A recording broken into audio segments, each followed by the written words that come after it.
Les ministres estiment que le Mali reste l'épicentre du terrorisme au Sahel et demandent le retour de Bamako dans le G5. Comment lutter contre le terrorisme dans le Sahel après le retrait du Mali du G5 Sahel?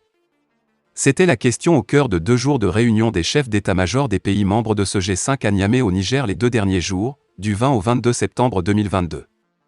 La réunion avait lieu entre le Burkina Faso, le Niger, la Mauritanie et le Tchad. La situation reste préoccupante et pourrait ne pas s'améliorer, estiment les chefs d'état-major. Et si la situation est très compliquée, c'est notamment parce que le Mali reste l'épicentre du terrorisme au Sahel selon les chefs d'état-major. Problème, le pays s'est retiré de toutes les instances du G5 Sahel et la force Barkhane a quitté le pays. Une erreur sécuritaire, craignent les autres membres. Le retrait du Mali est un handicap.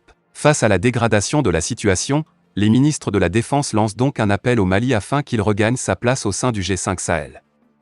C'est vrai, le retrait du Mali est un handicap pour toutes les articulations de la force conjointe du G5 Sahel, mais nous continuons la lutte, et nous sommes soudés, déclare Daoud Yahya Brahim, ministre de la Défense du Tchad et président en exercice de la Conférence des ministres.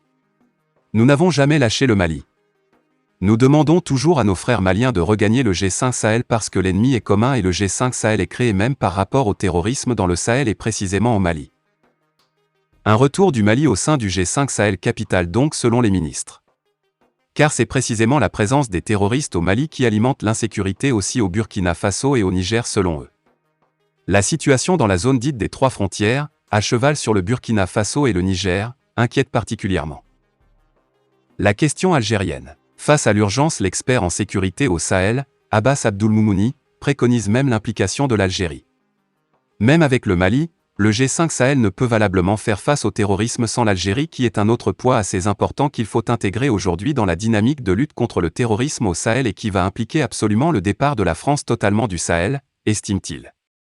Une question qui n'est pas nouvelle, des appels à l'Algérie ayant déjà été lancés dans le passé. Un autre défi auquel le G5 Sahel est confronté aussi et qui plombe la lutte contre le terrorisme, celui de son financement. Les ministres de la Défense ont appelé les Nations Unies et les autres partenaires à débloquer des fonds pour poursuivre la lutte efficacement. Fin de la vidéo, merci pour votre attention.